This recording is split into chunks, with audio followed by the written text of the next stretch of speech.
Hola a todos, buenas tardes. Vamos a iniciar ahora con el Café Forestal, ¿sí?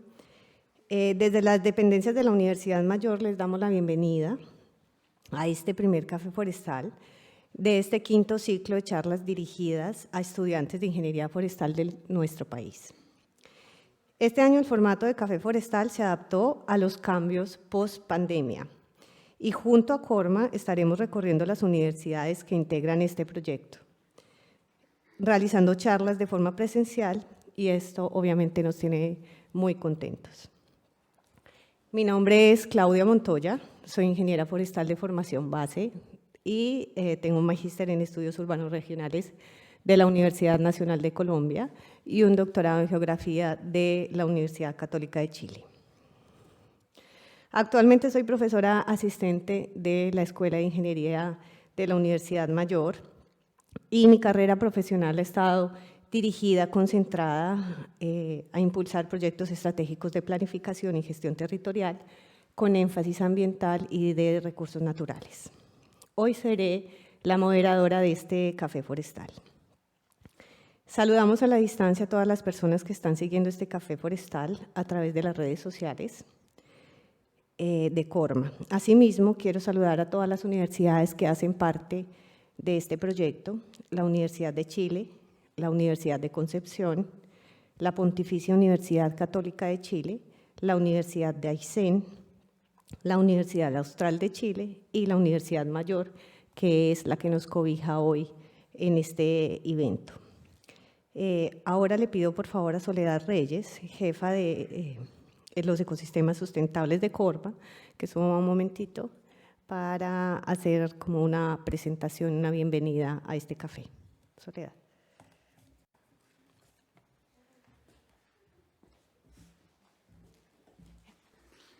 Gracias, Claudia. Bueno, bienvenidos a todos. Gracias por estar aquí compartiendo con nosotros. La verdad es que estamos muy contentos de iniciar este nuevo ciclo de charlas y hacerlo en forma presencial, de poder encontrarnos nuevamente, de compartir. Y bueno, quiero darles también las excusas de Fernando Illanes, el gerente de Corma Biobío Ñuble, de Juan José Ugarte, el presidente de Corma Nacional, que no pudieron estar acá, pero de verdad tenían muchas ganas, porque es un proyecto que les encanta y nos gusta tener este vínculo con todas las universidades, con los alumnos, de poder estar aquí, de acercar el conocimiento, la investigación al aula. Como ustedes saben, y si no saben les cuento, este proyecto partió en plena pandemia, cuando estamos todos encerrados y nos dimos cuenta que en realidad la pandemia nos daba una oportunidad de poder acercar el aula, de acercar el terreno, ¿cierto?, a través de los métodos que teníamos de Internet. Y así este proyecto fue creciendo y desde el 2020 que estamos con este ciclo de charlas. Y bueno, gracias a que nos hemos cuidado, ¿cierto?, podemos estar aquí ahora compartiendo. Así que los invito a que puedan aprovechar esta instancia de compartir con Guillermo, con Paulina, hacerles todas las preguntas. Así que nada, muchas gracias nuevamente de poder estar acá compartiendo y ojalá nos sigamos encontrando en todas las universidades en este nuevo ciclo. Muchas gracias.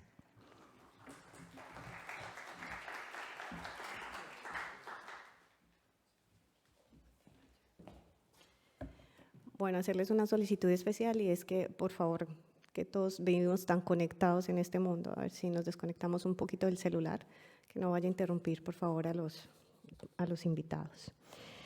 Entonces, continuando con la introducción del café, del mismo modo yo también quiero saludar a los investigadores, que son bastante destacados el día de hoy, que estarán abordando el tema de manejos de los bosques en un escenario de cambio climático. A Guillermo Olmedo y a Paulina Fernández. Ya los voy a presentar. También saludamos a los estudiantes que hoy nos van a acompañar en el panel del Café Forestal. Carolina González, de quinto año de la Universidad de Chile. Felipe Yanquinao, de tercer año de la Universidad Mayor, y Renato Sandoval, de cuarto año de la Universidad Austral. Ellos serán los encargados de nutrir un poco este café forestal. El día de hoy, entonces, vamos a estar compartiendo con estos dos destacados investigadores, abordando el tema, como ya les dije, manejo de bosques en un escenario de cambio climático.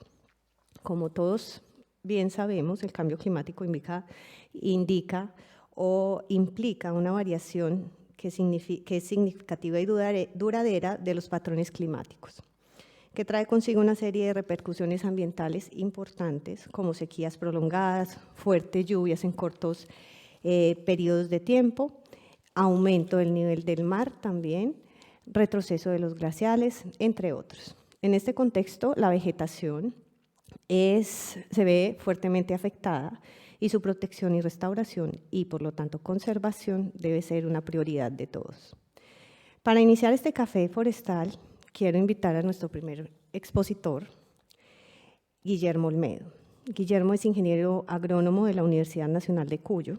Trabajó en el Instituto Nacional de Tecnología Agropecuaria en Argentina, donde fue coordinador del Proyecto Nacional de Cartografía de Suelos. Además, fue representante regional de Latinoamérica y el Caribe en el Pilar de Información de los Suelos en la Alianza Mundial de Suelos, de la FAO, por 3 periodos. Trabajó en FAO, donde coordinó el Mapa Global de Carbono Orgánico de Suelos, y desde casi 3 años se desempeña como investigador principal de Bioforest, donde coordina el equipo de ecosistemas de productividad y cambio climático para Arauco. Coordina las investigaciones en el ciclo de carbono de bosques, tanto en plantaciones forestales como en bosque nativo. Y tiene líneas de investigación asociadas a la reducción de emisiones. Guillermo nos expondrá sobre el manejo de bosques forestales y nativos frente a la crisis climática. Guillermo, por favor.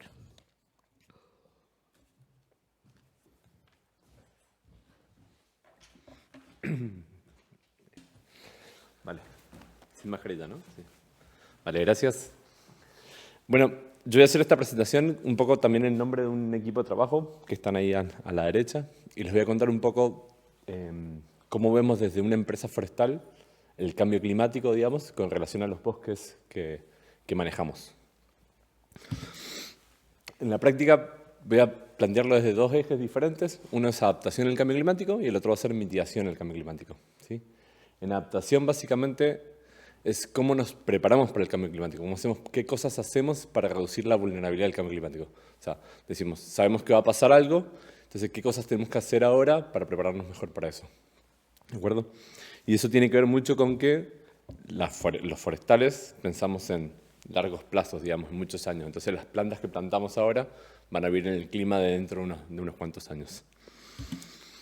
Entonces, la primera herramienta que tenemos, obviamente, son los datos climáticos para adaptarnos. Son estos modelos de cambio climático. Entonces, acá lo que hay es muy cortito. Hay como un proyecto global, digamos, que lo que trata de generar son modelos numéricos de cómo hacer el clima del futuro, ¿cierto? Entonces, hay como muchos equipos de investigación en muchos lugares del mundo que tratan de tener un consenso de cómo hacer el clima del futuro. ¿Qué es lo que va a pasar en el 2100? Cuando hablamos del cambio climático, tengo que tener datos. Entonces, como no sabemos qué va a pasar, tenemos estos escenarios. Y estos escenarios están montados en unos acuerdos del IPCC, que son los RCP que están ahí, que han cambiado un poco ahora, que plantean como escenarios posibles de cambio climático, ¿no? Eso lo que está ahí en las líneas son la concentración de CO2 en la atmósfera.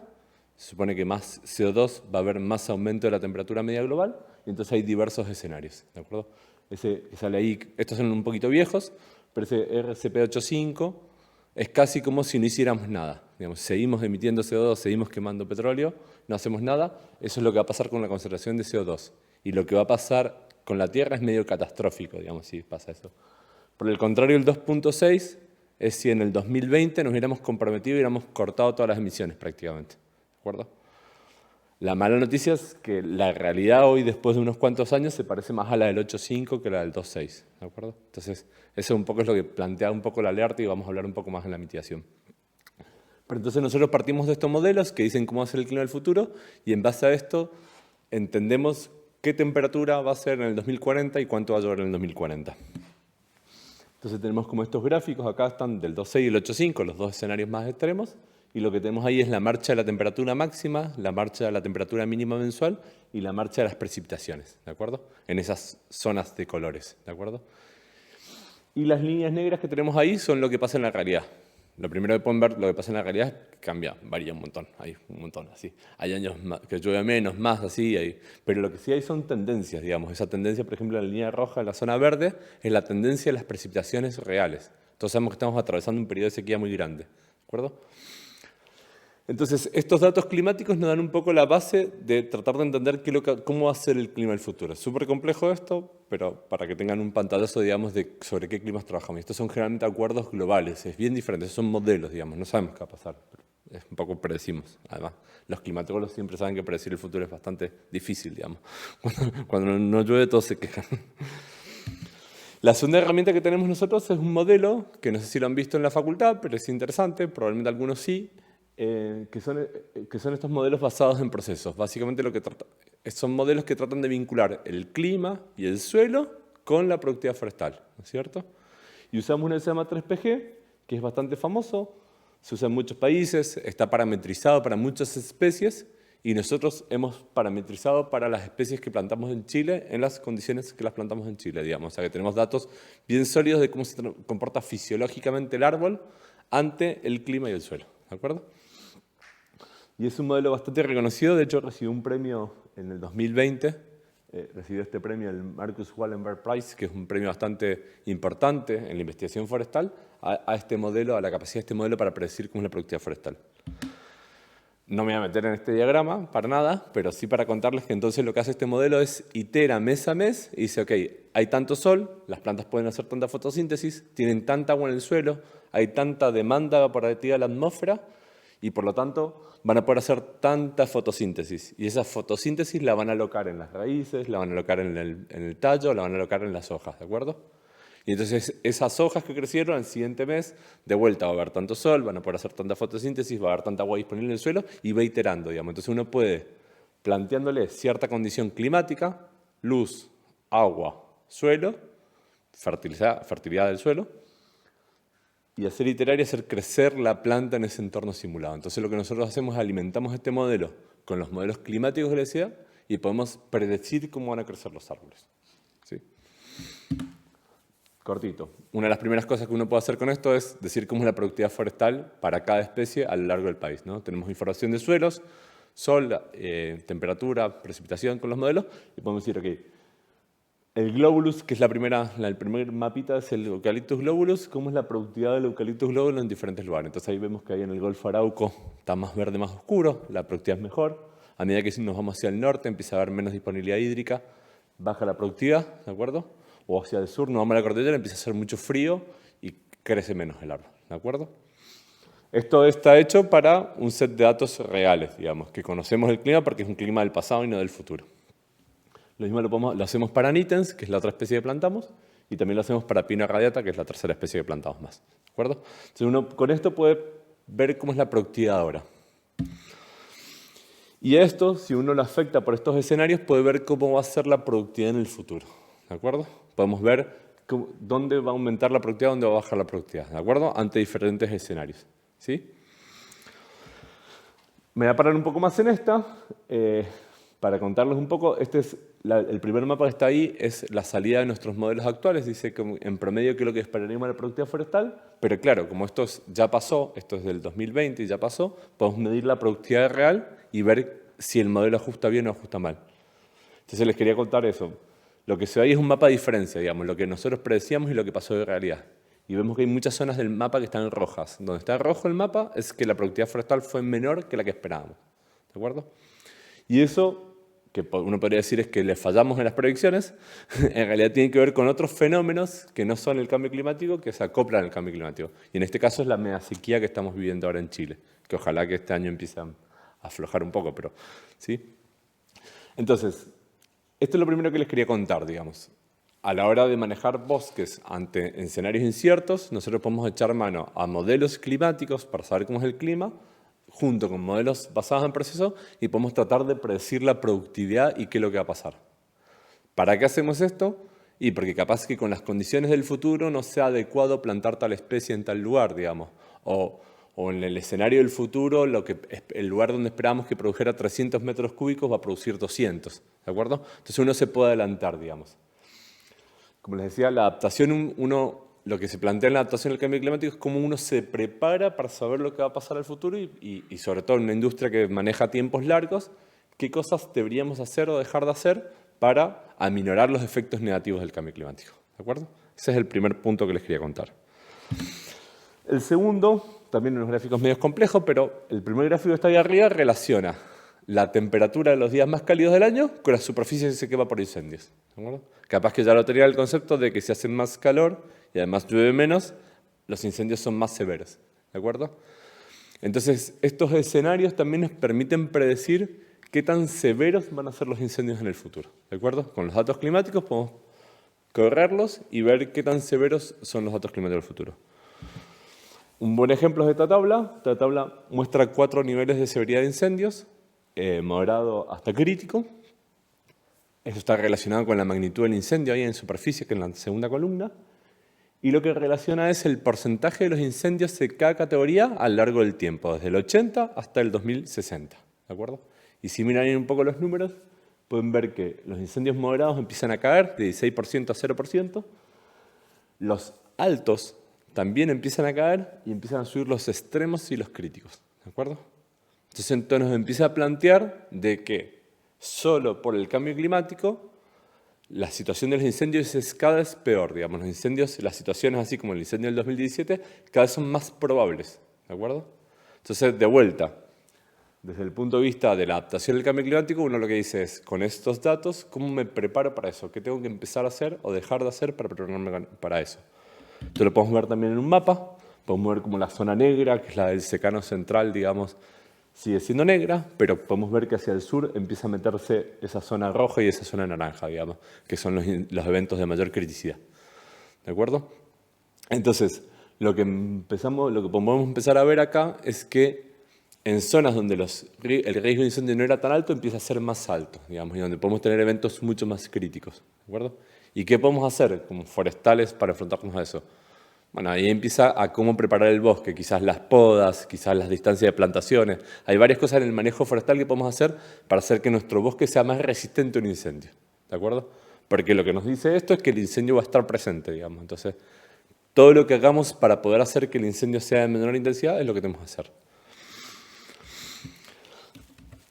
Y no quedó en la presentación, pero el siguiente eje que uno podría pensar en la adaptación al cambio climático tiene que ver con las plagas, digamos. Las plagas es un poquito más difícil, digamos, pero uno podría pensar que si también aumentan las temperaturas, muchas veces las generaciones que hacen las plagas en el cultivo aumentan, digamos. Entonces, la severidad de los ataques de plagas podrían aumentar. Eso es un poquito más incierto, así que no lo dejé, pero esos un poco son los 3 ejes de cómo pensamos el cambio climático desde la producción forestal, digamos, cómo nos preparamos. ¿Okay? En la segunda parte les quiero contar un poco de mitigación del cambio climático. Y entonces acá les quiero hablar de, a diferencia de recién, en la mitigación del cambio climático decimos cómo contribuyen los bosques a hacer que el cambio climático sea menos severo. ¿De acuerdo? Cuando veíamos esos escenarios de concentración de emisiones que había en el RCP 8.5, el 2.6, esos escenarios, la mayoría de esos escenarios plantean que además no solo dejemos de emitir CO2 a la atmósfera, sino que además saquemos el CO2 de la atmósfera, ¿de acuerdo? Y muchos requieren que busquemos formas de sacar CO2 de la atmósfera.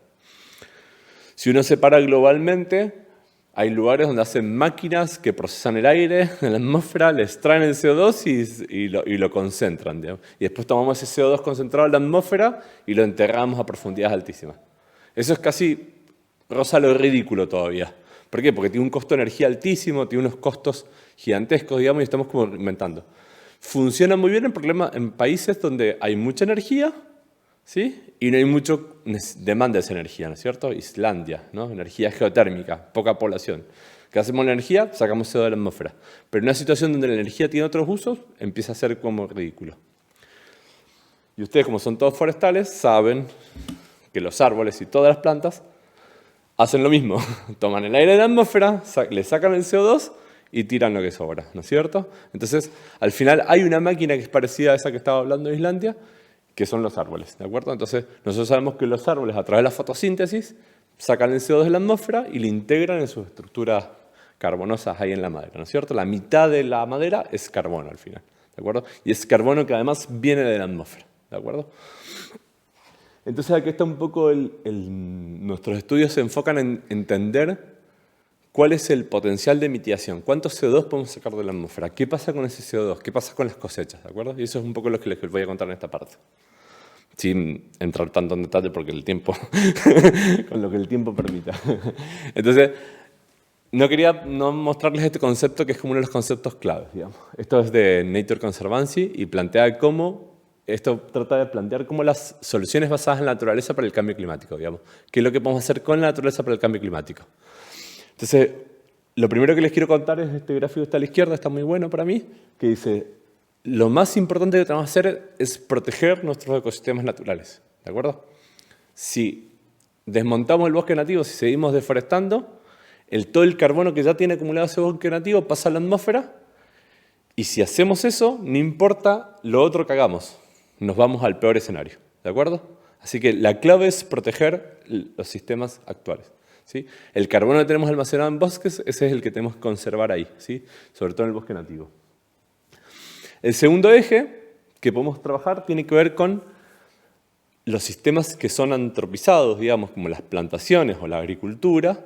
Esos sistemas tenemos que hacer que empiecen a capturar más y emitir menos, ¿de acuerdo? Tenemos que empujarlos a que sean más eficientes en la mitigación del cambio climático, ¿de acuerdo?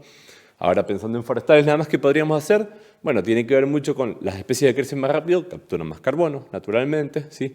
La duración de las rotaciones, alargar las rotaciones. Hay varias cosas que nosotros podemos hacer en una plantación para hacer que capture más y emita menos, ¿sí? El manejo de residuos post cosecha también tiene que ver con eso. Entonces, ese es el segundo eje, ¿sí? Y el último eje que aparece ahí, y no es menos importante, tiene que ver con restaurar los sistemas naturales, restaurar el bosque nativo, ¿de acuerdo? Ahora, está en tercera escala, ¿por qué? Porque esto es sumamente lento, ¿de acuerdo? Si quisiéramos combatir el cambio climático restaurando el bosque nativo, no lo lograríamos. Necesitamos sacar CO2 de la atmósfera más rápido que lo que el bosque nativo. Ahora, para almacenar grandes cantidades de carbono, ese es el camino, ¿de acuerdo? Y ahí empieza a interfacear con otras cosas como la biodiversidad, evitar que las especies se extingan, digamos. Entonces, ahí tiene un rol muy clave, ¿de acuerdo?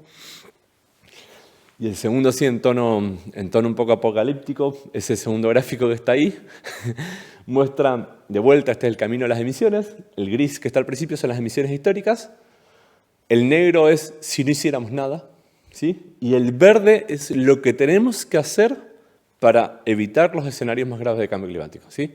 Tenemos que bajar las emisiones e incluso invertirlas después, pasarlas para abajo del cero, ¿sí? No solo dejar de emitir, sino que empezar a capturar, ¿de acuerdo?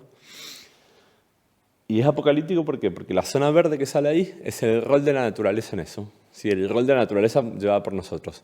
Y lo que dice ese gráfico rápidamente es que de acá al 2030 la naturaleza tiene un rol muy clave para mitigar el cambio climático. Los bosques tienen un rol muy clave. Los bosques plantados y nativos tienen un rol muy clave para mitigar el cambio climático. Si no hacemos nada de acá al 2030, el aporte que ya pueden hacer después del 2030 es bastante bajo. ¿De acuerdo? Tenemos que pensar en reducir emisiones de otra forma, ¿de acuerdo? Entonces, eso nos plantea también una situación de alarma, digamos, hay que actuar ahora. O sea, este es el momento, antes del 2030. Bien, no me quiero extender tanto. En Arauco, ya lo vieron en otro café forestal, así que no lo voy a contar, pero Arauco es una empresa carbono neutral. Eso, en gran resumen, significa que saca más CO2 de la atmósfera del que emite por sus operaciones. Todas las cosas que hacemos como seres humanos emiten. La industria forestal en general es una de las pocas industrias que puede capturar más del que saca, por los activos árboles que tiene. Y entonces en Arauco lo vemos así. Uno de nuestros principales ejes de trabajo, y solo voy a hablar de ese, tiene que ver con entender muy bien el rol estratégico de los bosques en la mitigación del cambio climático.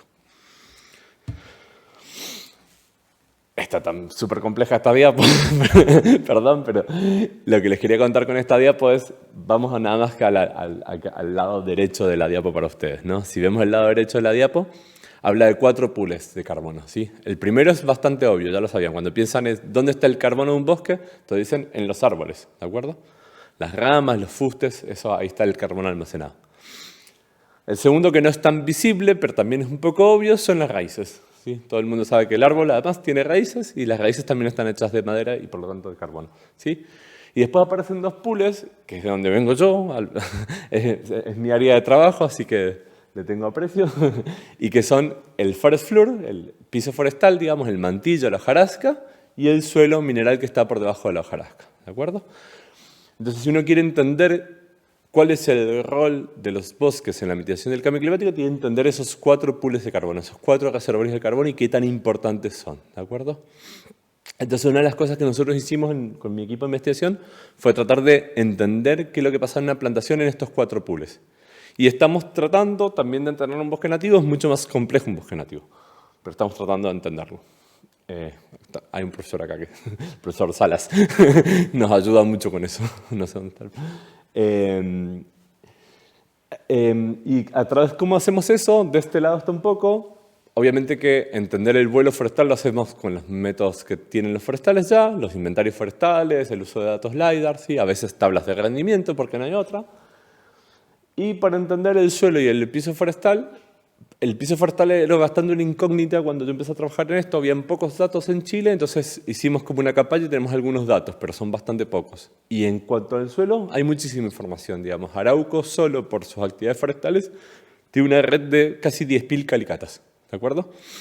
Y además hubo un proyecto que nació con la Universidad de Chile, con agrónomos de la Universidad de Chile, que es esa que se llama CHL-SOC, Chilean Soil Organic Carbon Database, que es una base de datos abiertos de datos de carbono de suelos, principalmente agrícolas, lo hicimos los agrónomos, yo trabajé en ese proyecto. Entonces, esos dos conjuntos nos permiten entender bastante cómo es el suelo, ¿sí?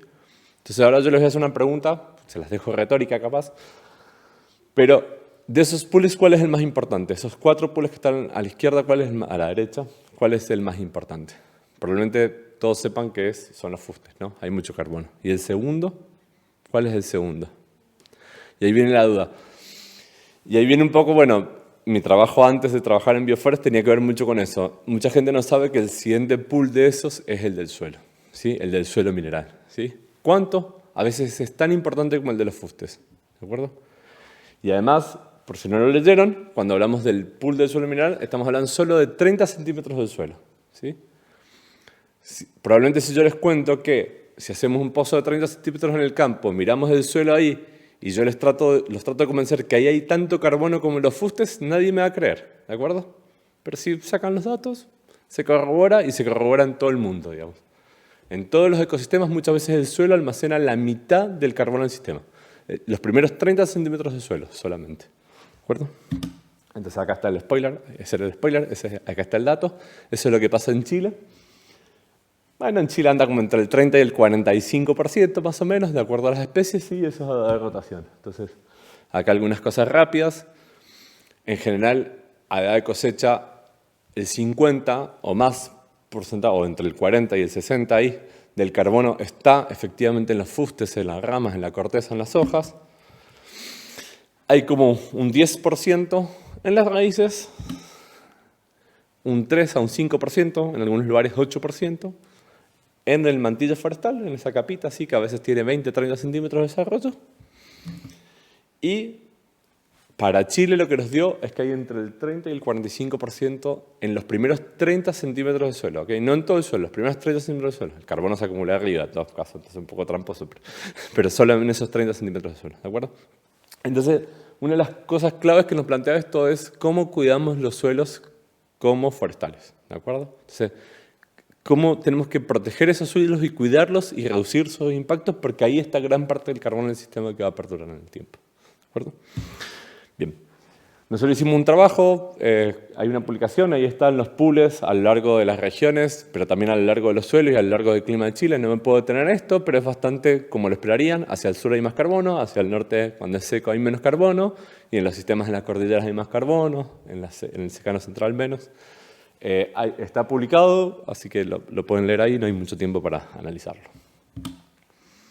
Y lo último que les quiero contar es un poco cómo es el rol del stock de carbono en una plantación, ¿de acuerdo? Entonces, lo que está ahí, se va a ir dibujando y va a volver a empezar, pero lo que está ahí en la línea roja es el carbono que va acumulando los fustes de la plantación, ¿de acuerdo?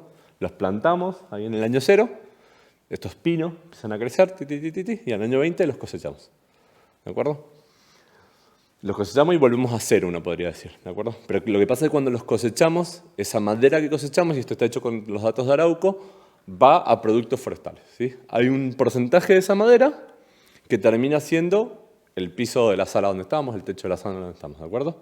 Hay otro porcentaje que empieza a ser las vigas de la sala. No sé si son de madera, estas no, parece que no. Pero podrían. Empieza a ser esa madera que forma parte de los edificios, ¿de acuerdo? Esa madera, ese carbono queda ahí almacenado en esas vigas de madera durante mucho tiempo, ¿de acuerdo? Eso es la línea violeta que sale en el gráfico. Y la línea celeste que sale ahí es que también usamos la madera de pino para hacer papel, ¿sí? Entonces, si se fijan en el tiempo, esas líneas también tienen como decrecen, digamos, porque claro, uno hace muebles de madera, pero la gente usa el mueble de madera un tiempo y después lo desecha, ese carbono vuelve a la atmósfera, entonces ese pool de la madera empieza a disminuir, ¿de acuerdo? Y ese pool del papel también empieza a disminuir y muy rápidamente, ¿de acuerdo? A menos que el papel termine un libro, probablemente va a tener una vida muy, muy cortita, ¿de acuerdo? Entonces, lo que está ahí sintetizado en la línea verde es cómo es el pool de carbono en una plantación forestal. Sube y baja todo el tiempo, acompañando las rotaciones, ¿de acuerdo? Pero una parte de ese carbono cuando baja termina productos que lo mismo se van a ir degradando.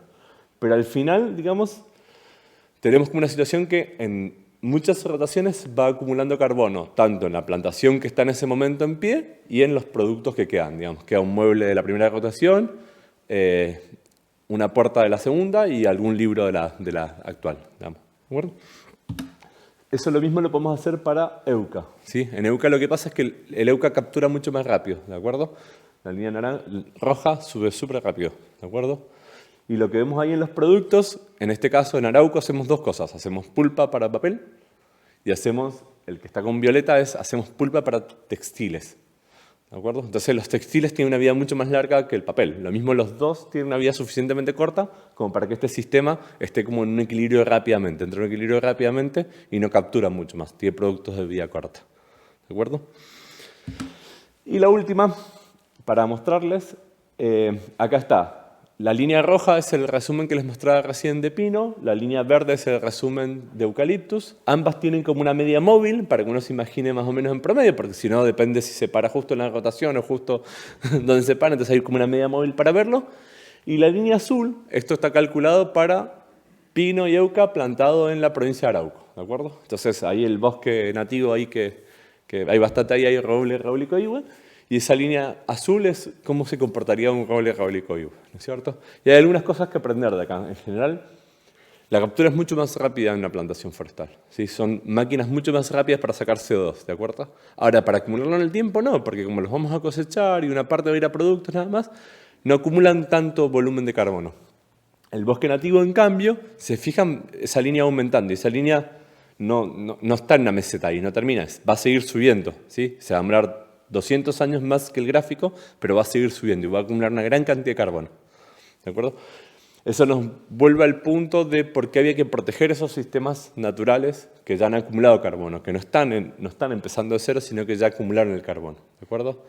Entonces, esto nos plantea que al final la solución es una respuesta mezclada, digamos. El bosque nativo es una muy buena herramienta para acumular CO2. Y las plantaciones es una muy buena herramienta para sacarlo rápido de la atmósfera, ¿de acuerdo? Sobre todo cuando pensamos en esos productos forestales, digamos, y sobre todo cuando, y acá es mucho más difícil poner números, pero cuando pensamos cómo esos productos forestales reemplazan nuestros productos que emiten menos, ¿de acuerdo? Este piso de madera en el que estoy parado yo, si fuera de concreto, la emisión que se hubiera hecho para tenerlo sería mucho más alta. Entonces uno tiene que pensar también en el esquema de cómo reemplazan. Cuando decimos que no hay que usar más bolsas de plástico, las bolsas de plástico están hechas de CO2 que sacamos de las profundidades de la Tierra y las emitimos, digamos, cuando hacemos la bolsa de plástico. Entonces, cuando decimos no hay que usar bolsas de plástico, bueno, pero ¿bolsas de qué vamos a usar? Hay que ir al supermercado y si no hay que comprar las dos cosas. Entonces, ahí aparece el papel como un producto que capaz que tiene una emisión, pero está evitando una emisión mucho más grande que los otros, ¿sí? Lo mismo con las telas, el propileno en las telas, se podría dar el mismo ejemplo. Entonces, la solución un poco al problema es como múltiple, ¿de acuerdo? Y es un poco lo que salía al principio. Así que bueno, eso es todo. Gracias.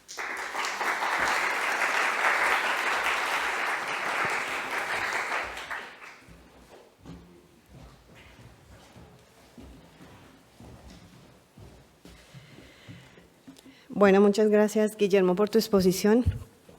Yo creo que yo quedé muy preocupada con eso de que dijiste que hay que empezar ya a trabajar porque el 2030 está, pero en 8 años. Mejor dicho, hagan algo, hagamos algo. Bueno, continuemos con el Café Forestal. Ahora invitamos a exponer a Paulina Fernández. Paulina es ingeniera forestal de la Universidad de Chile, doctora en Ciencias de la Ingeniería de la Pontificia Universidad Católica de Chile también.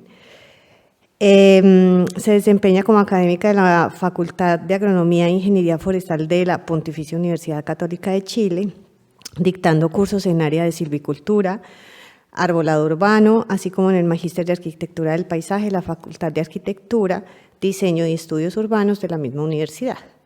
Paulina nos expondrá sobre el arbolado urbano en el contexto del cambio climático.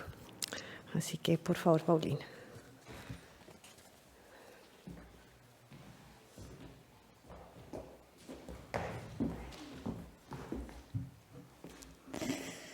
Hola, buenos días a todos. Voy a cambiar la presentación. Bien, mucho gusto a todos. Hoy día yo fui invitada, a pesar de que trabajo con plantaciones y trabajo también con 3PG, así que agradezco a Guillermo porque me dejó ahí una introducción excelente de la cual me voy a agarrar. A mí me invitaron aquí a hablar más bien desde el punto de vista del arbolado urbano. Y creo que es súper importante que los ingenieros forestales se metan fuerte en el mundo urbano. Gran parte de la población en el planeta hoy en día vive en ambientes urbanos.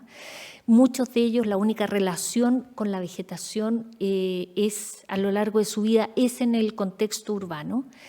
Y resulta que todo el tema de arbolado urbano históricamente no ha sido tratado desde un punto de vista de la ciencia, sino que más bien ha tenido orígenes bastante peculiares. Y me voy a ir remontando un poquito a esos orígenes para hacer una reflexión de cómo hoy, como ingenieros forestales, en vista de estos dramáticos escenarios que nos presentaba Guillermo, tenemos que hacernos cargo fuertemente también de esta otra arista de la vegetación.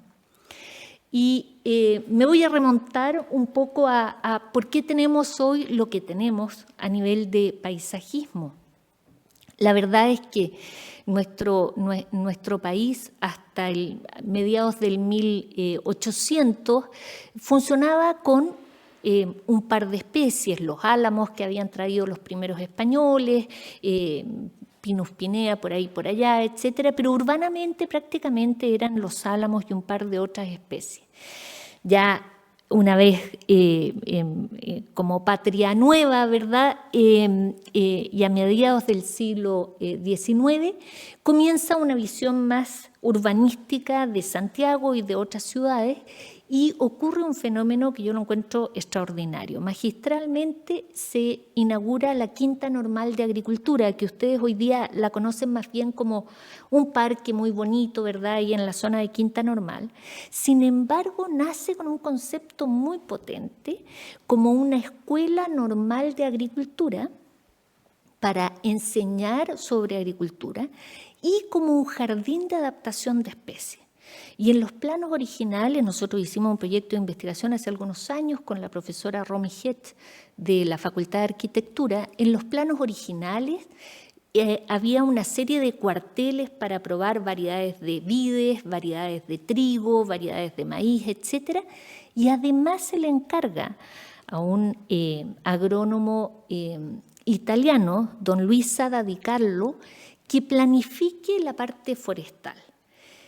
Y Luis Sada Di Carlo empieza a hacer un listado, hace un hermoso diseño donde genera un jardín botánico, un área de coníferas, etcétera, y planifica la introducción de un montón de especies, pero donde Luis Sada, en aquel momento, respondiendo a lo que se preguntaba en ese minuto, se concentra mucho en ambientes centroeuropeos y norteamericanos, y sobre todo del este norteamericano, e introduce finalmente una enorme cantidad de especies.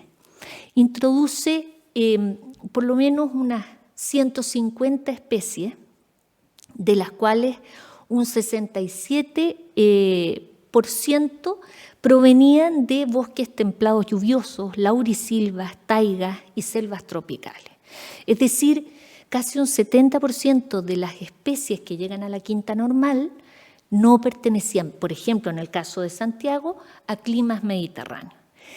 Pero ¿qué es lo que pasaba en esa época? Teníamos agua, es decir, como muchos venían de bosques templados, había un acople térmico, por decirlo así, entre los requerimientos térmicos de estas especies y lo que ofrecía el clima de Santiago razonablemente bien, y lo que no se ofrecía en términos climáticos en agua, bueno, lo suplía el canal San Carlos, los riegos en base a sequías, etc. Entonces, con eso se equiparaba, entre comillas, la posibilidad de que esas especies funcionaran bien. Y como la quinta normal a su vez se convirtió en un centro productor de semillas, empieza entonces a generarse de ahí un polo de radiación de todas estas especies. Y es muy interesante porque uno empieza a moverse hacia el sur, empieza a visitar, por ejemplo, plazas de ciudades rurales o ciudades más al sur, o empieza a visitar casonas antiguas y se da cuenta que la composición de especies de esos grandes parques que hay hoy en día históricos son todos hijos de la quinta normal. Y a su vez nuestro paisajismo entonces queda atado atávicamente y sin ninguna revisión ex post exhaustiva a una selección que se basó mucho más en imitar un poco el paisajismo de París, el paisajismo de Estados Unidos, etc. Entonces tenemos que, de esta primer como comienzo de una historia más formal del paisajismo y del arbolado urbano, solo un 28,5% provenía de bosques mediterráneos o zonas semidesérticas, pensando en Santiago. Y en la fotografía que ustedes ven ahí, eso que ven es una de las avenidas que todavía tiene especies originales del proyecto de 1850 en la quinta normal y que son Magnolia grandiflora. Y la pongo porque es muy interesante. Uno de los análisis que hicimos fue contrastar el tamaño actual de estas especies plantadas en 1850 y contrastarlos con curvas de crecimiento esperadas cuando la especie se desarrolla bien. O sea, su acople climático con el lugar donde está plantada es razonable.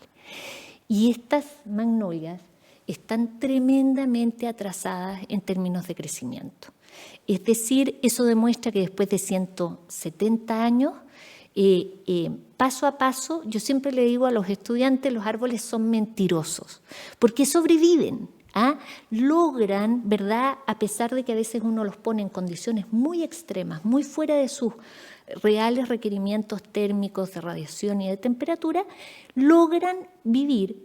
Y si uno no hace el contraste con cómo crecerían en lugares de buena productividad, como decía Guillermo, no se da cuenta a veces. Bueno, Sá Di Carlo nos dejó con esta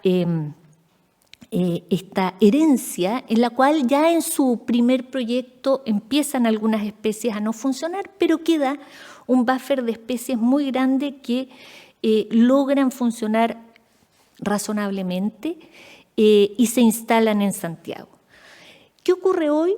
Después vamos a ir a otras ciudades, pero ¿qué ocurre hoy en Santiago, por ejemplo? Es que hay más de 360 especies porque después siguen ingresando especies ornamentales, de las cuales usamos habitualmente un porcentaje muy bajo. Y esa es otra cosa súper interesante.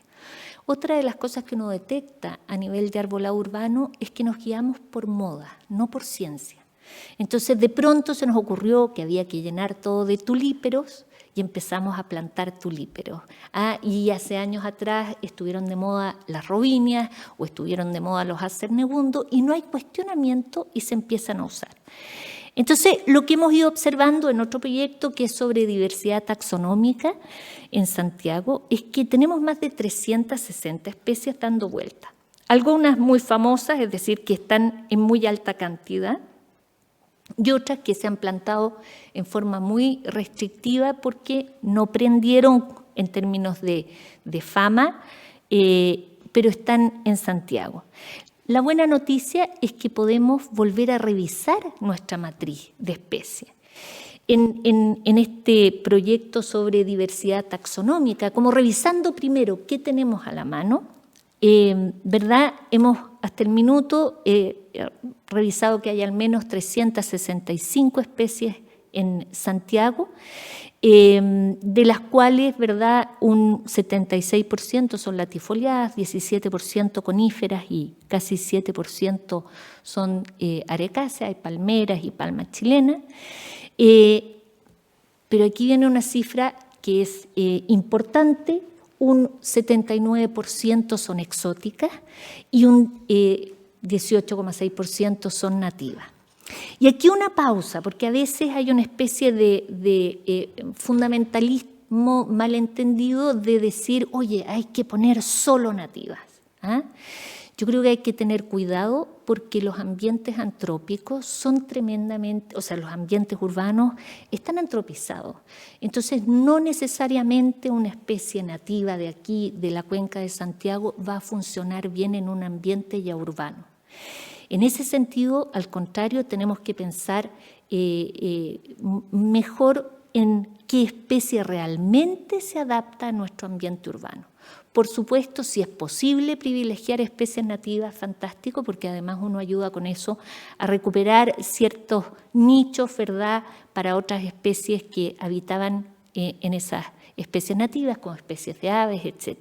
Pero no ser fundamentalista. Y lo otro que es interesante aquí es que un gran porcentaje, ¿verdad?, viene de Asia, lamentablemente de zonas de Asia con mucha más precipitación que lo que tenemos acá, de Europa y Norteamérica, como les decía, muy zona central, centro Europa y Norteamérica muy cargado hacia centro-este y este y sureste de Norteamérica, que vamos a hablar después de ese clima, y Sudamericana ha ido subiendo, en esa englobo también en las nativas, pero todavía no es lo suficiente. Y australianas, que siempre hay algunos eucaliptus, etcétera, Araucaria bidwilli, en fin. Pero, como les decía, con un gran porcentaje de especies que son más bien de bosques templados, que en los climas de Köppen, ¿verdad?, son aquellos que tienen temperaturas que podríamos decir razonablemente cercanas a las nuestras, a lo mejor un poquito más frío, pero sí, y no lo muestro aquí, un gran porcentaje viniendo de climas donde hay muchísima más precipitación que en Santiago. Entonces, ¿qué es lo que tenemos que hacer? Hoy en día, como ingenieros forestales, tenemos que enfrentar el tema del arbolado urbano con ciencia, como lo que nos acaba brillantemente de presentar Guillermo. Es decir, hoy tenemos herramientas de modelación, de selección, etcétera, para poder cambiar un poco este giro de selección de especies más orientado al paisajismo y pensarlo mejor en especies realmente adaptadas a las condiciones climáticas de cada ciudad. La sustentabilidad de nuestros ambientes urbanos va a depender en gran parte también de que seamos capaces de poner la especie correcta en el lugar correcto con la menor cantidad de insumos externos para mantenerlo. Antes eso no era importante porque podíamos, entre comillas, subsidiar a las especies urbanas con una ingente cantidad de riego, por ejemplo, en la zona central, pero eso ya no es posible. Entonces hay que pensar más un poquito como el forestal. O sea, las empresas forestales no riegan sus bosques, sus plantaciones. Es imposible.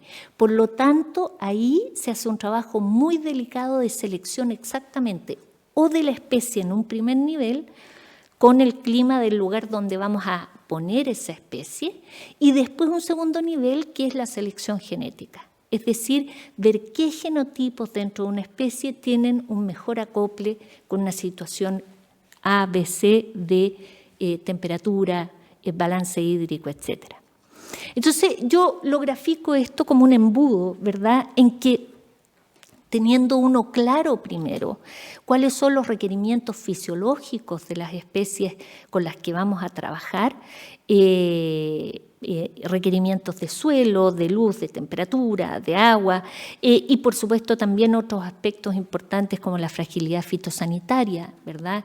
Los riesgos a los que pueda estar sometida la especie y sus requerimientos ya por arquitectura de copa y de raíces de espacio. Uno tiene que ver esto como una especie de secuencia de selección metódica tipo embudo. Y en este ciclo de depuración, lo primero que tenemos que hacer es decir, bueno, ¿dónde están las especies? Asumiendo, por ejemplo, que no solo vamos a trabajar con las especies locales y nativas, sino que estratégicamente es importante mantener especies exóticas.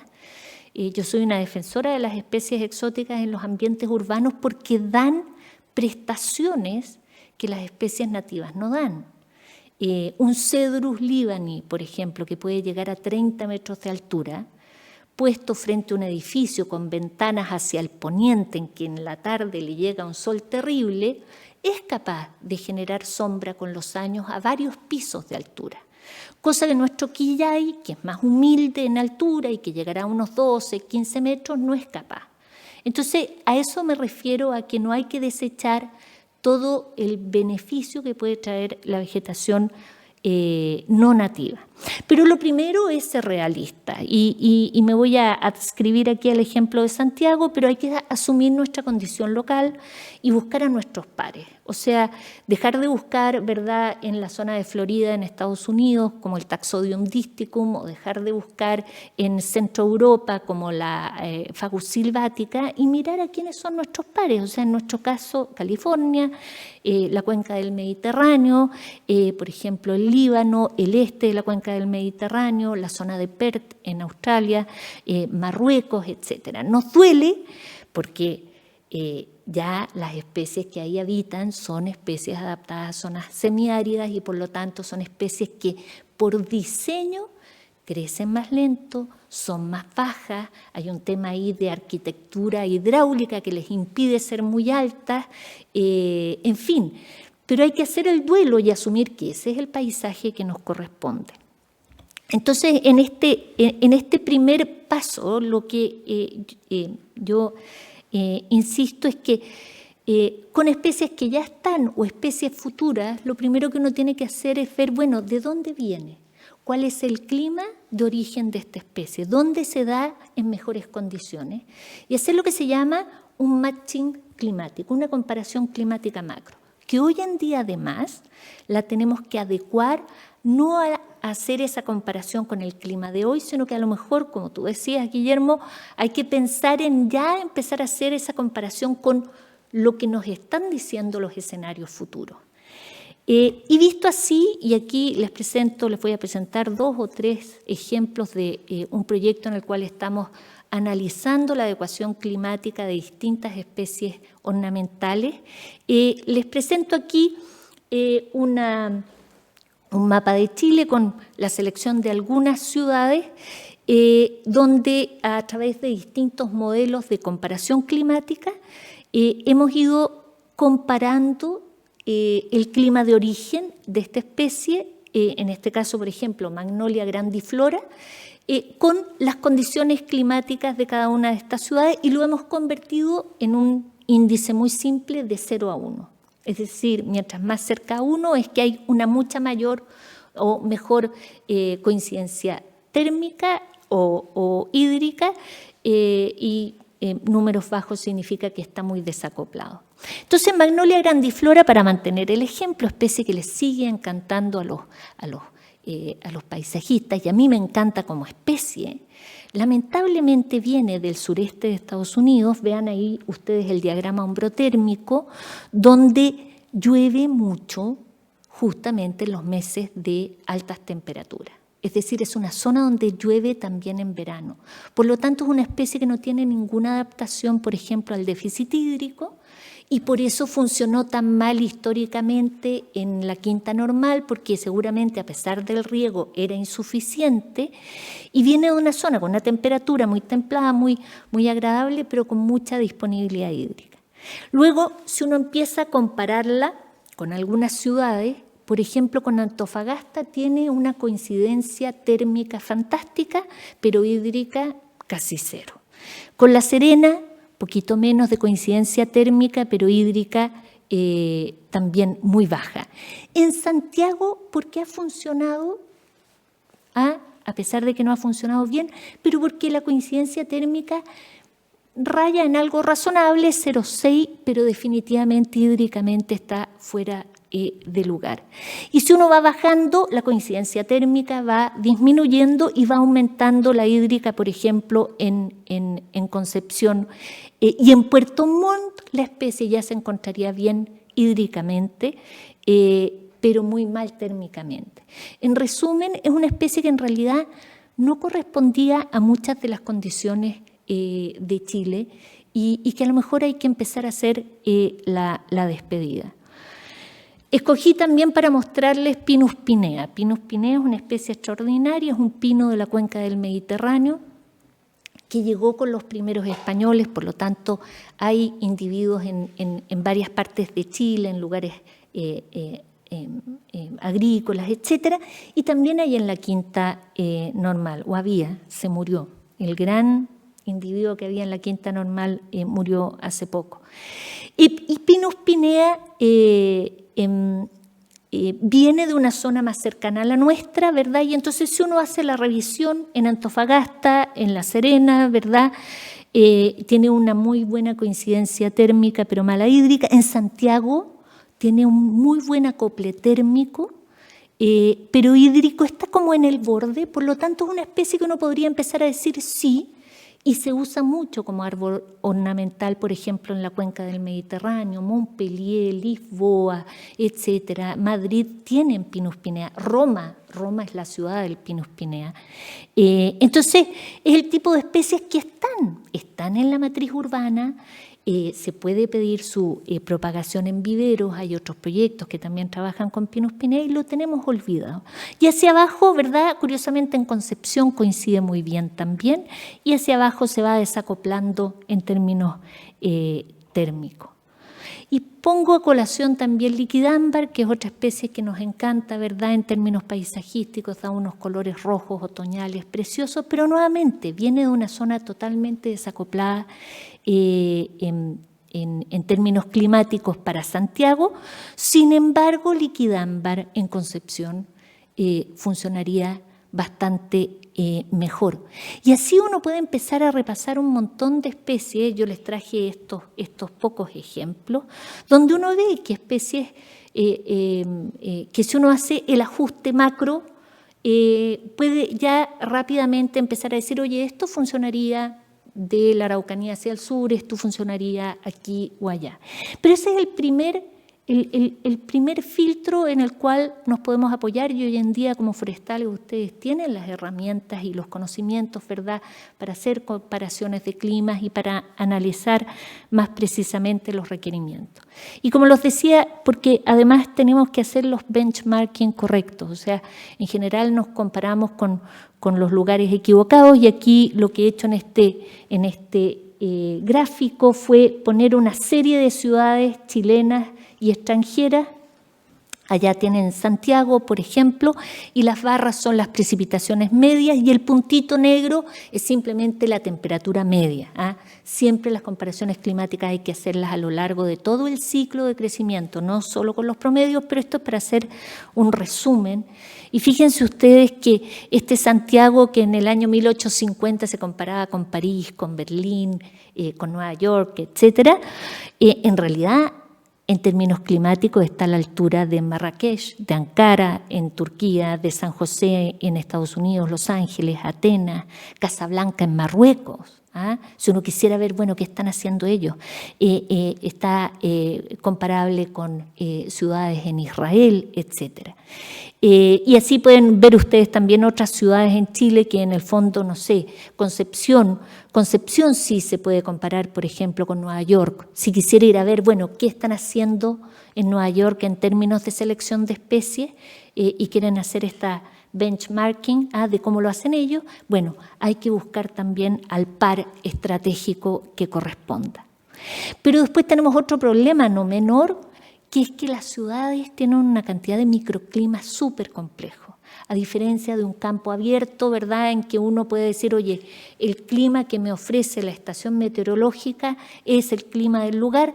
Tenemos después una serie de elementos que distorsionan ese clima macro, producto de la reflexión de las ondas de radiación, ¿verdad?, en forma de ondas térmicas que nos cambian el clima sustancialmente. Entonces, la segunda bajada que hay que hacer es ver el tema del microclima. Y aquí les pongo un ejemplo muy simple de algunas imágenes satelitales que muestran cómo en la misma ciudad de Santiago podemos tener a la misma hora zonas con 36 grados de temperatura y zonas con 22 grados de temperatura, dependiendo de toda la infraestructura urbana colindante, ¿verdad?, edificios, pavimentos, etcétera, o áreas verdes. Entonces, ya no es lo mismo poner la especie X en una zona donde sistemáticamente la temperatura producto de la infraestructura urbana va a ser 3, 4, 5, 7 grados más alta que en otras partes de la ciudad.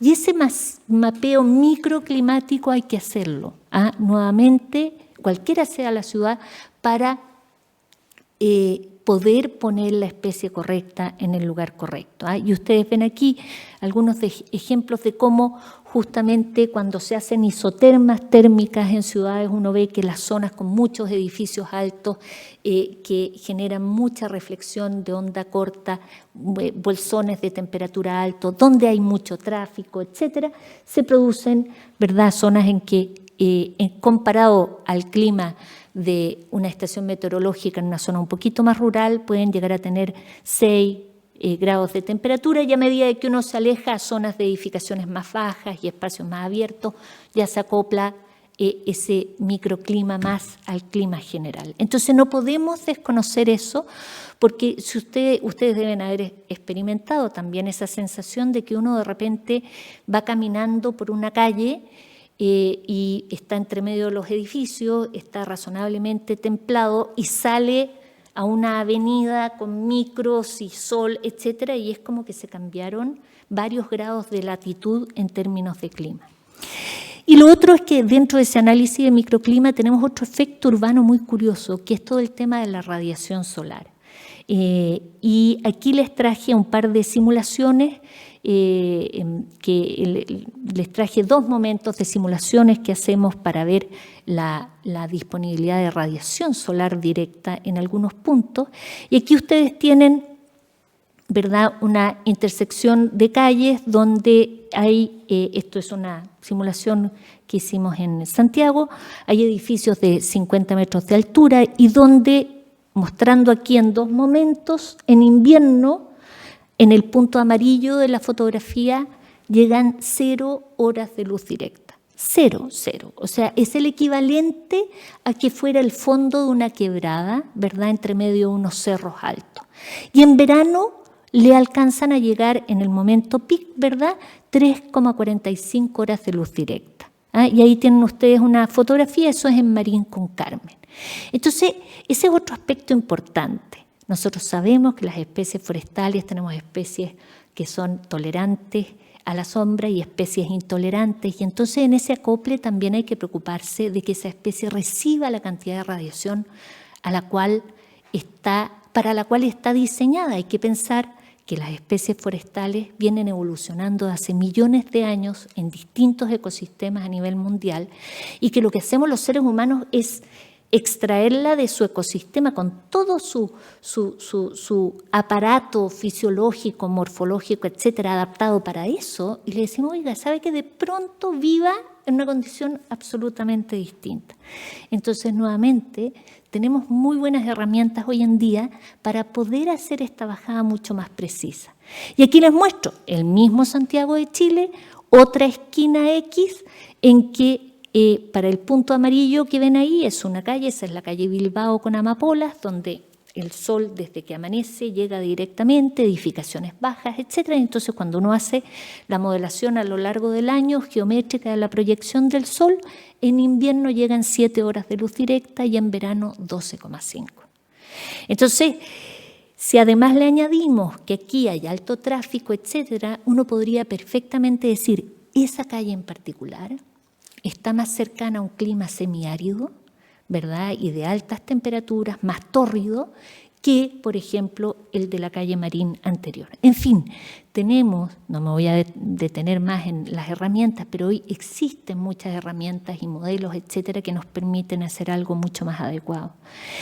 Y por último está la disponibilidad hídrica, que es muy mentirosa en los ambientes urbanos, producto de que a veces uno dice, bueno, esta especie es nativa, está acostumbrada a esta precipitación de 300, 400 milímetros, pero resulta que las especies en sus ambientes naturales tienen una disponibilidad hídrica muy distinta a la que tienen en ambientes urbanos, porque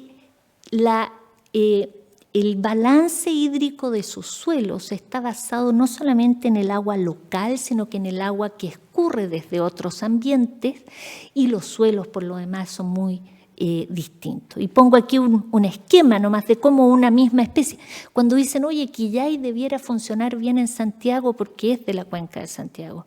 Sí y no, porque un quillay en un ambiente natural estaría como la imagen de la izquierda, pero un quillay en un alcorque, ¿verdad?, rodeado de cemento, es el equivalente en términos de balance hídrico a un quillay en un cerro en la zona de Illapel, Salamanca, con un suelo delgado, rocoso, en pendiente, donde hay mínima llegada de agua y retención de agua.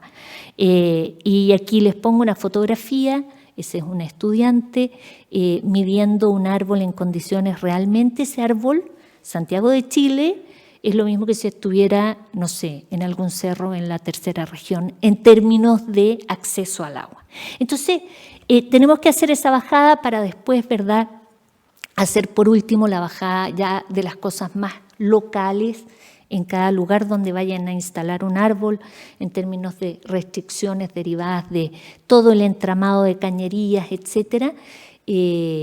Guillermo, que es experto en suelo, sabe que la base del crecimiento es el suelo, entonces no nos podemos engañar en el sentido de que además uno pone árboles a veces en lugares donde los suelos están compactados y no tienen capacidad de infiltración, donde además hay un montón de infraestructura subterránea que es incapaz de ofrecer la cantidad, el volumen y calidad de suelo que necesitan los árboles, en fin, y todas las otras restricciones.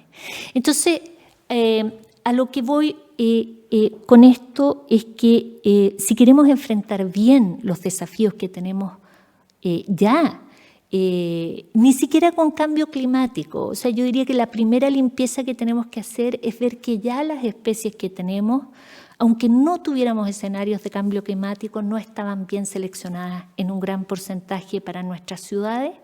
Curiosamente, las ciudades más extremas, como tienen climas más extremos, tienen mejor selección de especies. Y entonces uno ve en Porvenir, en Tierra del Fuego, por ejemplo, en la plaza, Pinus silvestris traído de Suecia y Finlandia, bien, pero porque probablemente ninguna otra especie les funcionó. Pero en estas zonas intermedias, mentirosas, por decirlo así, en que la temperatura está como en la mitad, es donde cometemos los grandes errores. Y para ir cerrando, un ejemplo de adaptación bien hecha, que no la quise hacer con alguna especie en Chile, sino que me fui para afuera. Y nuestra araucaria araucana es tremendamente querida en Europa porque, bueno, es curiosa, es distinta, es bonita. Y entonces les traje aquí 3 ejemplos. El de la izquierda es un individuo juvenil masculino en las Casas de Lomata, acá en Santiago, y que cuando uno, la fotografía a lo mejor no lo muestra mucho, pero cuando uno lo analiza de cerca está en bastante mal estado. El del medio es un individuo masculino en La Spezia, costa mediterránea centro-norte de Italia, que también está creciendo en condiciones bastante, digamos, inferiores a cómo podría estar creciendo en un ambiente natural. Y la tercera fotografía es una fotografía tomada hace un par de años en la ciudad de Freiburg, en la Selva Negra, en Alemania, donde el acople climático es muy bueno, porque en el fondo hay nieve en invierno, es decir, pasa por un periodo de frío, etcétera. Las temperaturas son bastante razonablemente similares en verano, etcétera, con la zona de la distribución de la araucaria, y se ven individuos de muy buena calidad, buen crecimiento, etcétera. Entonces, podemos hacer mucho hoy para enfrentar sabiamente lo que se nos viene, pero hay que hacer una bajada potente de las ciencias forestales al ambiente urbano también. Acá un ejemplo de planificación para la resiliencia que yo lo encuentro extraordinario. Para ir cerrando, este es un pueblito que se llama San Pedro de Alcántara. A lo mejor algunos de ustedes lo conocen, queda en la cordillera de la costa, en la sexta región, zona mediterránea, ¿verdad?, con disponibilidad hídrica de 300, 350, 400 milímetros en las buenas épocas, donde en el año 1697 se instala un convento franciscano. La zona tenía palma chilena y ellos hicieron esa avenida de palma chilena. Cero riego, 300 años y están ahí impecables las palmas. Eso es una planificación no planificada por los sacerdotes, pero que ha dado muy buenos resultados. Y los dejo finalmente con una imagen de un paisajismo xerofítico. Esto es un jardín privado en Santiago de Chile, donde brillantemente hace más de 20 años el dueño de casa, previendo a lo mejor esto, hizo este despliegue magistral de especies de zonas áridas y semiáridas y logró un paisajismo precioso. Eso. Muchas gracias.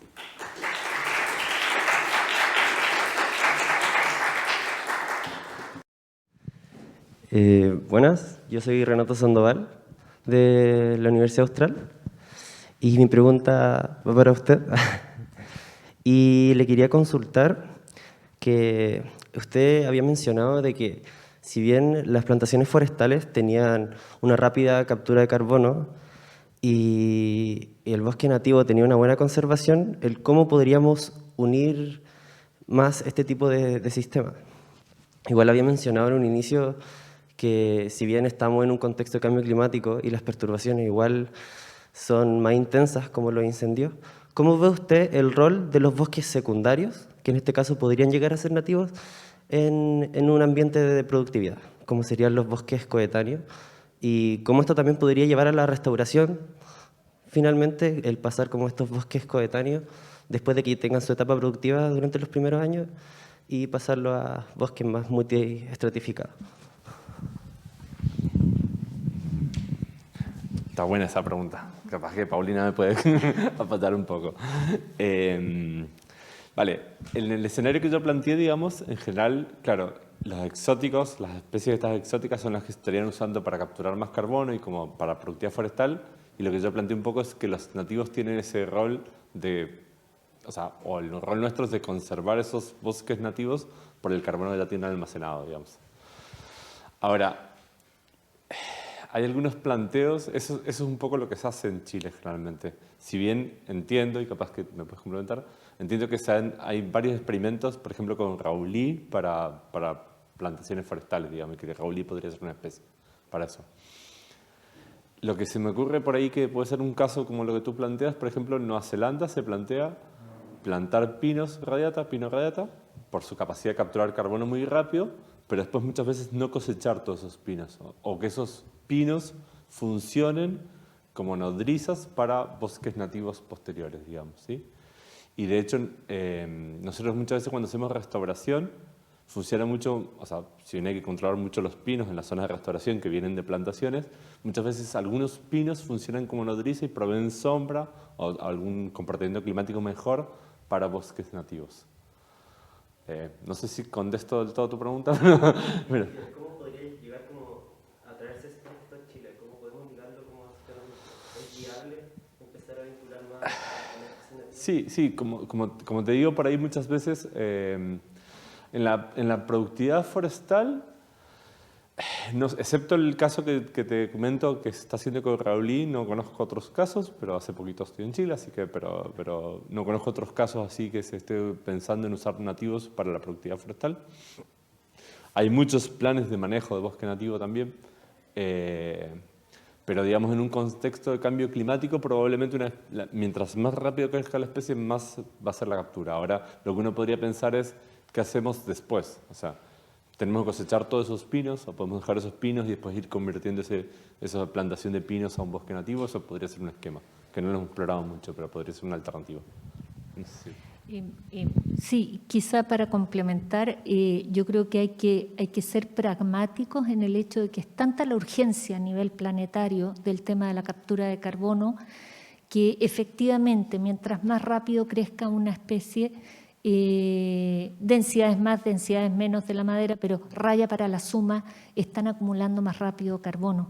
Entonces yo creo que esto también hay que verlo como en un proceso en el largo plazo. Es decir, a lo mejor hoy nuestra urgencia planetaria es crecimiento, crecimiento y abatir carbono, y en una proyección más a largo plazo ir integrando más, por ejemplo, especies nativas. Efectivamente, hay plantaciones de roble, raulí, comerciales, poquitas, funcionan, crecen bien. Ustedes tienen aquí al profesor Cristian Salas, experto en crecimiento de especies nativas, que podría contestar mejor sobre tasas de crecimiento, etcétera. Pero yo creo que hoy día la urgencia es capturar carbono. Ahora, en otros países, por ejemplo, para efectos de protección de los sistemas más nativos, yo conozco el caso de Alemania y de Suecia, ellos obligan a mantener una superficie de cada predio con un porcentaje de especies nativas. Aunque ustedes no lo crean, por ejemplo, la selva negra alemana, en realidad gran parte son plantaciones artificiales con mucho pino oregón, traído de Estados Unidos, etcétera, post Segunda Guerra Mundial. Y hoy en día una forma de proteger sus especies es obligar a que uno mantenga un cierto porcentaje de la superficie con nativas. Y en Suecia, por ejemplo, en que el manejo forestal es sobre especies nativas, porque ellos trabajan con sistemas de Pinus silvestris, Picea abies, Bétula péndula, pubescens, etcétera. Ellos también obligan a mantener una parte de la superficie, una proporción, como un sistema más natural, y el resto lo manejan intensivamente, igual que nosotros, con raleos, con cosechas, plantaciones, etcétera. Muy bien, muchas gracias. Hola, muchas gracias por la charla. Continuando con el mismo tema de las plantaciones y el crecimiento rápido, nosotros sabemos que para que un árbol crezca muy rápido es porque está consumiendo mucho recurso también, muy rápidamente. Entonces, en el contexto de mega sequía, sabiendo que va a haber más recurso hídrico hacia el sur, ¿qué tan viable creen que sea proponerle esto a la gente de tener esta aceptación hacia las plantaciones como un mecanismo de mayor captura de carbono en menor tiempo?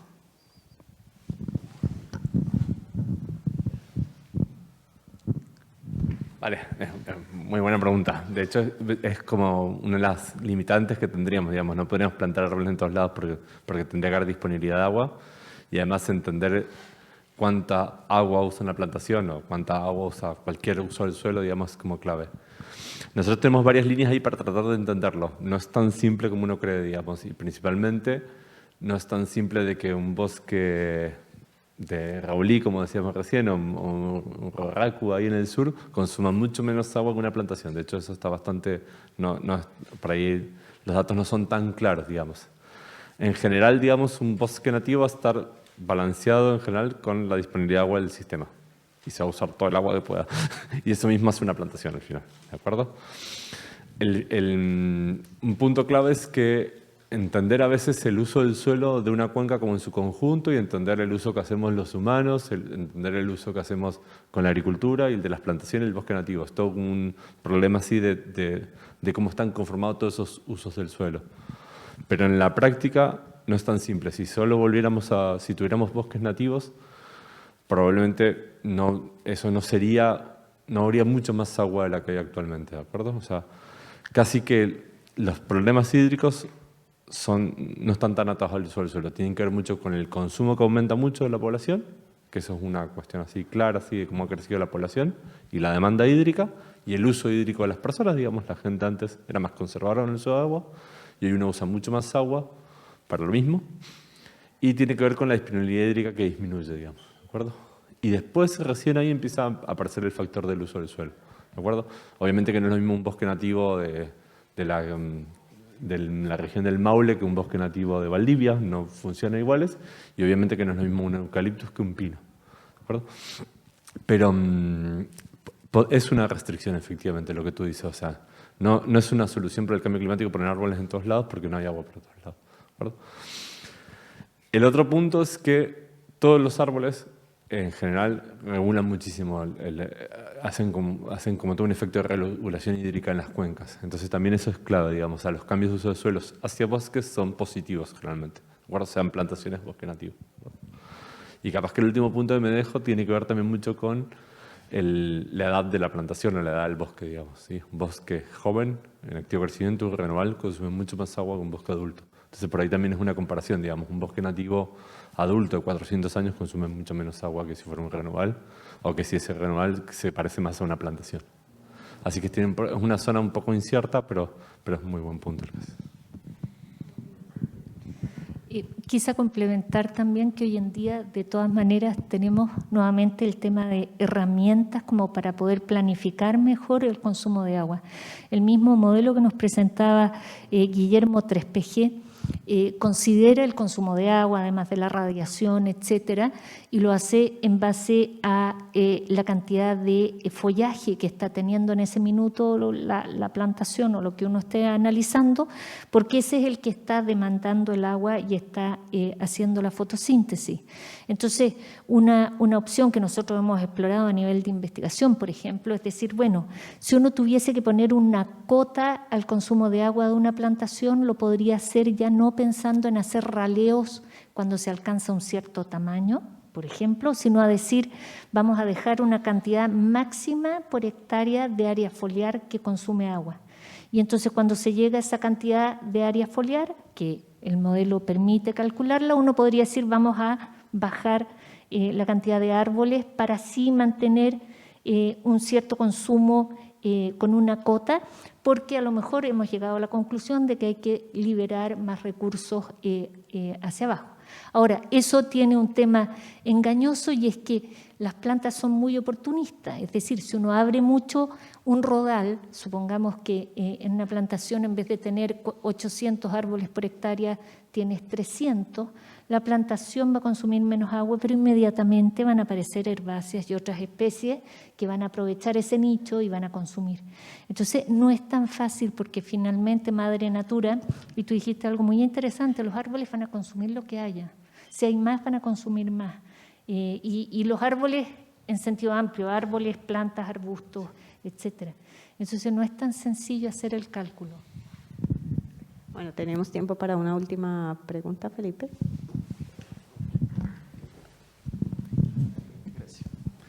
Bueno, primero agradecer la charla, creo que fue una oportunidad muy nutritiva de conocimiento. Siento que estas ocasiones no se dan muy seguido, pero se aprovechan mucho. Mi pregunta igual es para usted, porque siento que lo de los árboles urbanos quedó demasiado claro, demasiado bien. Con respecto a esto, siento que la mayoría, el 90% de los que estudiamos ingeniería forestal o temas relacionados con el medio ambiente, lo hacemos porque queremos cuidarlo. Estoy seguro que muy pocos son muy pocos los que quieren o se fijan solamente en la producción. Lamentablemente, las industrias forestales son un mal necesario, porque como usted decía, el piso es de madera, los cuadernos son de papel, todo lo que necesitamos va en base a algo que, si bien no nos gustaría, si bien a todos nos gustaría que la mayoría del terreno sea, la mayoría del espacio sean bosques nativos, porque es bonito, porque es natural, como digo, es un mal necesario. Mi pregunta va en que siento que, según explicó, está bien, sí, los eucaliptos o las plantaciones forestales sí capturan carbono mucho más rápido, pero siento que era como un círculo, porque sí capturamos carbono mucho más rápido, pero resulta que en algún momento tenemos que producir, tenemos que cortar el árbol y va a ser un círculo, porque vamos a producir, después vamos a emitir, después vamos a producir, después vamos a emitir. Mi pregunta es, ¿habrá algún método en donde se pueda mezclar un poco, donde uno pueda introducir especies nativas entre medio de las plantaciones? Porque estoy seguro que la mayoría de las empresas van a querer la máxima producción, no necesariamente el cuidado neto al medio ambiente. Entonces, como sacrificar ciertos terrenos de una plantación forestal para introducir especies nativas que ayuden y que se queden, o vamos a llegar a un punto en donde el espacio, la capacidad de carga del lugar en donde ya no va a haber nutrientes que consumir. No sé si entiende a lo que voy. Eso.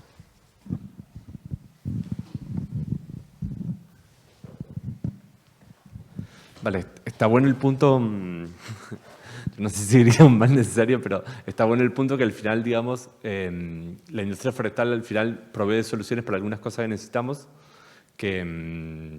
y muchas veces de una forma más sustentable que alternativas, digamos así, con plásticos o petróleo, cosas así. Y eventualmente uno también podría pensar de que los seres humanos necesitamos madera para muchas cosas, y si esa madera no la proveyera las plantaciones exóticas, la proveería el bosque nativo, digamos, al final sería lo mismo, digamos, y capaz que el bosque nativo tomaría más tiempo en hacerlo, entonces capaz que sería un poco más severo, digamos, al final, digamos, el problema capaz que somos nosotros, ¿no? O sea, que nuestra demanda, nuestro consumo que ha aumentado tanto, digamos, capaz que es lo que te lleva un poco así. No sé si llegó al mal necesario, pero un poco, al final necesitamos, digamos, una forma de proveer lo que la sociedad pide y tenemos que hacerlo de la mejor forma posible. Y por ahí los que estamos en estas cosas creemos que por ahí la industria forestal es una solución para eso. Ahora, cuando piensas en ese ciclo así, bueno, yo por ahí puse al final esos gráficos dinámicos que mostraban un poco que a pesar de que uno cosecha, digamos, hay una parte que permanece en el sistema, como el piso ¿no? Y eso es lo que va quedando en el tiempo, digamos, y eso es un poco lo que podemos hacer. Hay un montón de otras cosas que podemos hacer para incentivarlo, y eso es un poco, en la figura yo ponía esa que decía proteger, manejar y restaurar. En el manejar, digamos, hay muchas cosas que uno puede hacer para incentivar que ese carbono quede más tiempo y que ese ciclo, digamos, vaya dejando más stock almacenado.